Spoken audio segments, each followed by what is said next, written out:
Hey guys, Trudy here from It's a True Story, and today so many awesome things are happening. First of all, we're on location at my co-working space. It's the Muse Rooms. We're in NoHo, and if you live in LA, you know where that is. If you don't, I'm so sorry. Anyways, I'm going to have links in the description. I'm also going to have links in the description about my friend Chris here. Hi. Who I just completely ambushed into talking to us all about kombucha, which is something that I'm going to try, so you don't have to, but you're going to want to try it, I think. I will, full disclosure, tell you that I have experimented with kombucha, and yet sometimes, as my friend Nancy said, it's a little ass juicy, but not this kind. Not this kind. This is called Whale Bird, and it's actually delicious and delightful, but here's the point. You know that I'm all about health and well-being, or do you? Well, I am. Anyways, I want to ask Chris here a little bit about kombucha because I've heard it's so good for you, but I want to know why. Why is it so good? Yeah, so kombucha is it's essentially a fermented tea. So you take tea, you throw in a little bit of sugar, yeast, and probiotic, and over the next 30 days that ferments into a organic acid-rich beverage that's super good for your gut health. So it feeds gut flora, helps with liver function, kidney function. It's been around for thousands of years. Nobody actually knows where it originated. It's believed that it originated somewhere in North Asia. I was going to say, it sounds so, like, fancy. Yeah. And it basically has the same health properties as, like, kimchi or apple cider vinegar. Basically, any fermented food, it's the exact same concept, just a fermented beverage. So we've been making it up in San Luis Obispo, which is about 2.5 hours north of LA. Beautiful place, by the way. It's very pretty.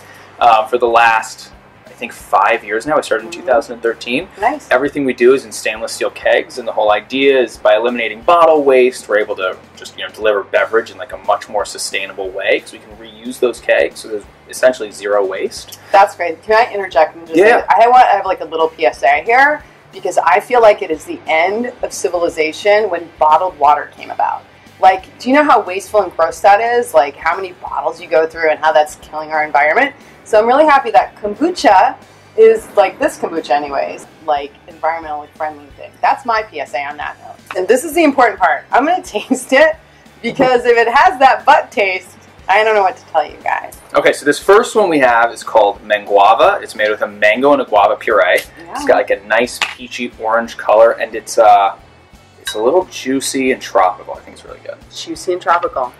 Just like me. Juicy and tropical. And Chris. I mean, he's a little more tropical and juicy. Yeah.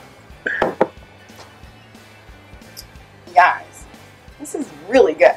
Now, here's my take on kombucha in general.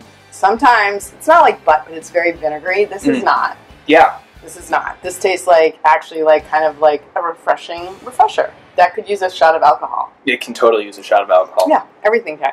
And then there's another flavor that we're going to try too. Yeah, I'm just going to tell you all about. I'm stealing it from up here. So this one we call dry hop pamplemousse.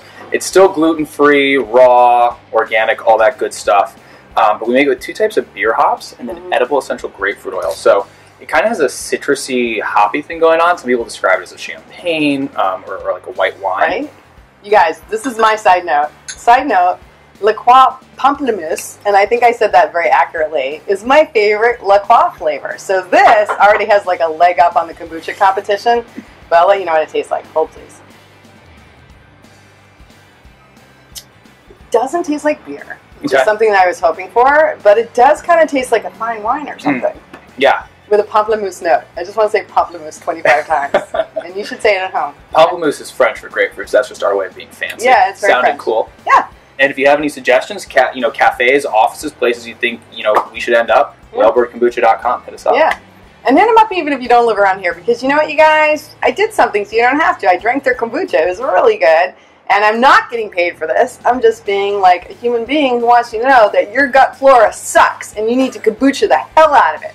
And also, while you're at it and thinking about doing stuff that you don't really want to do, but you really have to, I hope you're going to vote on Tuesday. Because don't forget about that. This is your rights, and it has nothing to do with kombucha at all. But it does have to do with everything I stand for, and that's all I got for you guys. So I want to thank Chris, and I want to thank Vince behind the camera, who you can't see, but I'll put a link to the video I did with him. I use everybody for my co-working space. And my co-working space, the Muse Rooms. And most of all, I want to thank you, because you should enjoy some kombucha, because what else are you doing? Seriously. Bye. Thanks, guys.